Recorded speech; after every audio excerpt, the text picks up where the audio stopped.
All trading videos by OFA are for educational purposes only to illustrate sample use cases of the software functionality.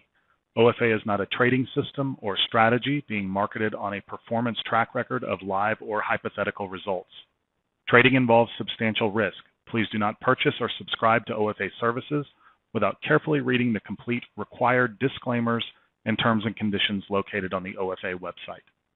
In today's lesson, we're going to look at double top, double bottoms, and when they fail. So when we actually have a breakout of a range. So break out to the top side, break down to the lower side. We're looking at a sample of data here on the YM, and you can see that we have a prior high that came in the overnight. We have an early morning European low that came in down here, and then basically we traded sideways. We retested into this in the U.S. pre-market, lifted up, made a little bit higher high, and rolled back over and traded down. So we're very much in a range. We're consolidating a little bit right below the range. So this is a perfect time for us to look at what would we be looking for here, right? Is the market going to continue lower? In which case, can we trade across to the other side? So let's get a decision point down there. And we can see where we should be looking to trade down to if the market breaks down.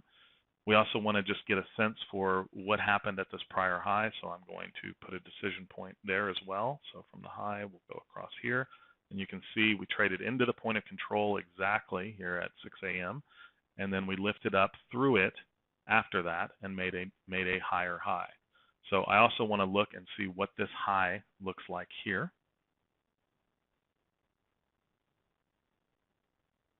And we can see that it's a double distribution of volume. Now, most of the time when we have a high transition like this or a low transition, it'll look like these, where we have sellers that drive down, sellers that try to continue, and then buyers that buy through. And you'll see a consolidation of volume at one place, which gives us a very nice normal distribution. Same is true here. We had buyers try and buy up, sellers drive back down, buyers try again, sellers drive back down, and then sellers finish the move. So there's almost always three moves in a transition. Not necessarily three periods, but three visible points of action. Again, normal distribution, one place where most of the volume was concentrated. Here, this is a bit different. We have two places. So we have the point of control basically on the low down here. Well, notice the clusters in this transition. We have the buy side transition is at the low, the sell side transition is at the high. So this makes it a bit complicated, which is really good for an example, because if everything's picture perfect every time, you're probably not going to get it. This creates two distributions of volume. And even though the point of control is down here, we would be foolish not to recognize the fact that we have four prices up at the top that are holding a lot of volume. Right? So we want to be aware of this volume, and that is what we would need to trade through if we were going to have a breakout, and that is likely what would hold if we were going to have a double top. Now, I've made other videos on double tops, and there is a very simple strategy that we use when we're trading off of a double top or a double bottom. We look for the market to trade back up to the high or the low. So if we were to probe up here into the high to make a double top, that is where we would want to start a profile. The reason is we're trying to figure out whether or not the volume of the probe up is supporting the notion that we're not going to trade back through the prior volume transition. Or it will support that, in which case we'll know that there's a breakout. So big question that comes all the time is, where do I start these profiles from? You have to get a logical process. You can't just pick and choose and randomly approach this, right? In this case, if we're looking for volume to probe through a prior transition, then once we start approaching that prior transition, that's where we want to start profiling from. It's an important process, and this is no different whether this ends up as a double top or a breakout. We're going to start at the exact same point. Once we see the market trade up into that prior transition. So I'm going to walk this forward one, and you can see the volume has traded up into the prior transition. This is where we need to start our profile. We're going to compare the volume that happens from this point forward to the volume that happened here. Okay, so I'm going to get a range profile on. I'm going to use an active profile because I want to trade off of it. We're in a range. This is a range-based trade. So we're either going to break out of it or we're going to double top. In either case, I need to use a range profile, and I'm going to put that up there. So if this was a double top, hopefully you've seen that video. If not, make sure it's one of the next ones that you watch. If this were a double top, we would be looking for the market to hold here, now that we've made the double top, and drive back down. Once we drive back down, we would be looking to short off of the volume weighted average price with a stop up at the top of value. So we're looking at this volume versus this volume. Okay? That would be a normal double top play. So once we've traded back down and broken back through the other edge of value, play off of the VWAP and look for it to trade all the way down. And we would look, in this case, we would be aiming for a visible target. Okay? We're not going to do it any different if it's a breakout.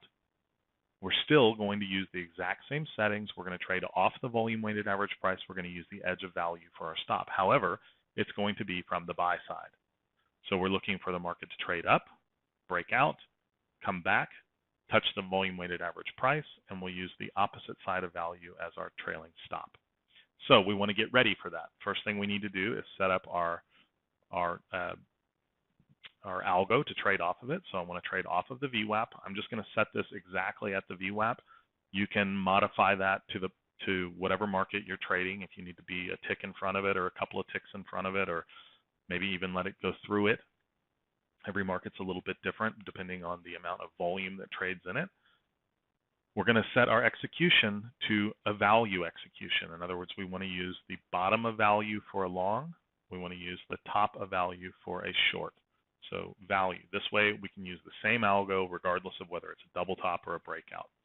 For my take profits, I'm going to use a standard 5 take profits. So 2 to 1, 3 to 1, 4 to 1, 5 to 1 is where I'm going to take my positions off. So my profit has to be relative to what I'm risking. And at this point, I don't know how much I'm risking. If we got filled right now, I would have a 1, 2, 3 tick stop.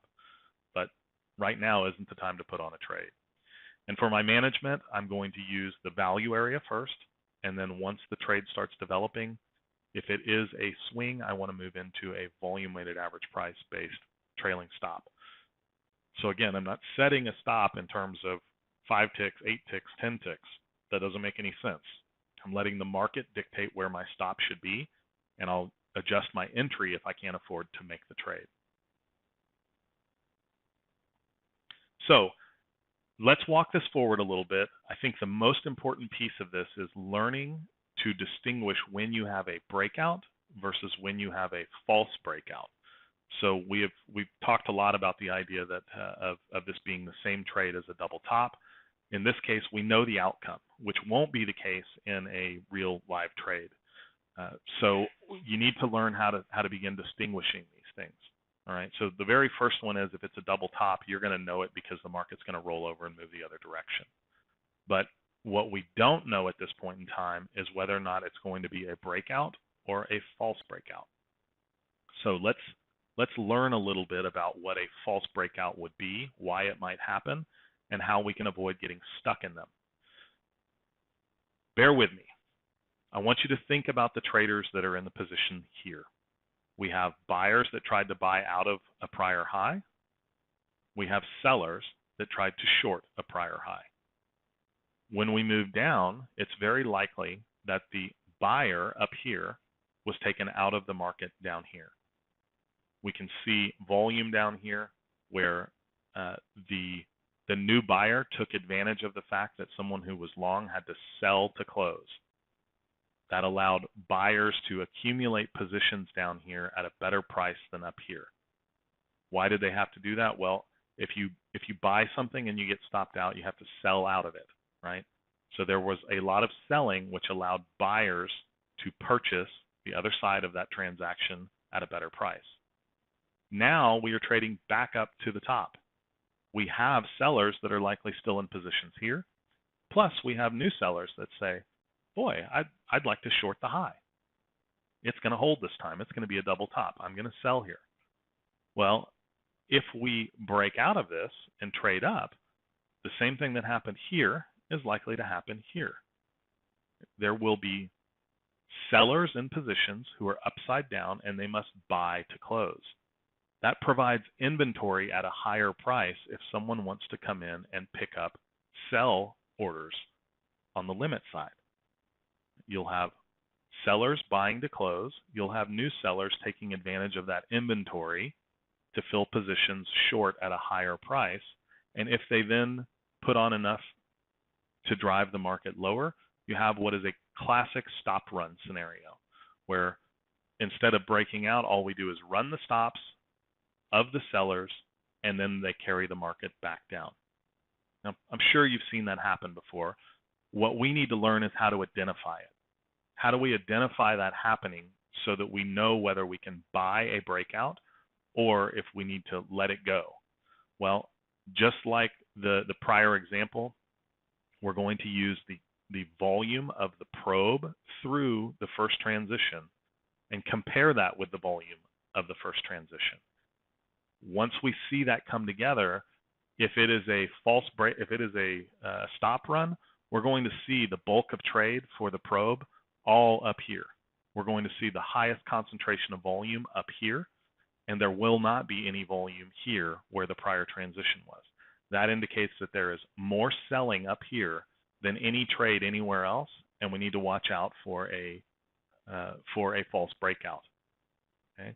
If we see a normal distribution of volume around the prior transition and we've traded up above it, that means that we now have a wall that sellers would have to trade back through in order to convert this to a false breakout. So the profile is going to tell us everything that we need to know about whether or not we can trade this. So let's walk it forward a little bit. Here we can see the buyers have lifted up and out above the volume distribution. Okay, at this point, there's probably not enough evidence to support going long on it. However, you could. It would be justifiable to say, I want to go ahead and put on an order at the volume weighted average price and use the value area as my stop. You could. However, what we're really looking for is for the market to truly probe up and away from the bulk of trade. Now, everybody's going to have their own definition of what that is, but when you're watching the profile in real time, you'll see the profile change from, in this case, blue, meaning neutral, or that we're trading in the value area, to green when we start breaking away from the bulk of trade. Now, because we have to replay step by step, I don't know if we're really going to see it, but there it is. So now you can see that we have traded up and away from the bulk of trade, and now we have a green profile. This is where we want to start laying on our order. We can be confident in it. Why? Because the bulk of trade is not up where the stop run should be. The bulk of trade is exactly where the prior transition is. And we can use a nice stop down here as well. So I'm going to put the long order in. We're long at the VWAP. Our stop is down below the edge of value. And now we're looking for this to come through and get us filled. There's the fill, and you can see our stop. You can see our targets on the way out. So even with a cluster of trade all the way up at the top where we would expect a stop run, we can still see that the bulk of trade is exactly where the prior transition was, which gives us the best opportunity here to see a continuation rather than just a stop run.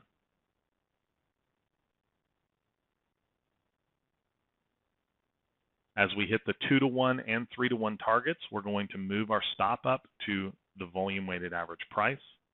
And you can see we have 4-to-1 and 5-to-1 out here on this breakout trade.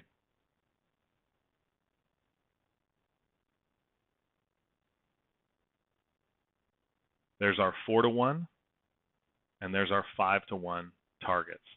Now, in this example, I'm using a strategy. My take profit algo closes out my entire position. That may not make sense for you if you don't have a prior high. In this case, we broke out of a prior high. We don't have another target. It might have made sense to just let this run. So you want to put that in perspective when you're looking at a breakout. What's up above me? Does it make sense that I may just want to leave a runner on? Because I could have left a runner on and just used the volume weighted average price as my trailing stop and see how far this would go. It would certainly make sense to do that. But in this case, I just used a regular take profit strategy, and really the how good the trade does is not the reason for the lesson. The lesson is that you need to be able to look at prior highs and prior lows and have a strategy for how you're going to trade up against them. We're either going to fade them and use them as reversals, we're going to look for double tops off of them, or we're going to look for breakout trades. And so in this case, we're looking for the volume probe that begins the move back into the prior high. We're going to focus on that prior transition. Where is that volume? And as we break away from it, we get that nice, let me see if I can move this back over.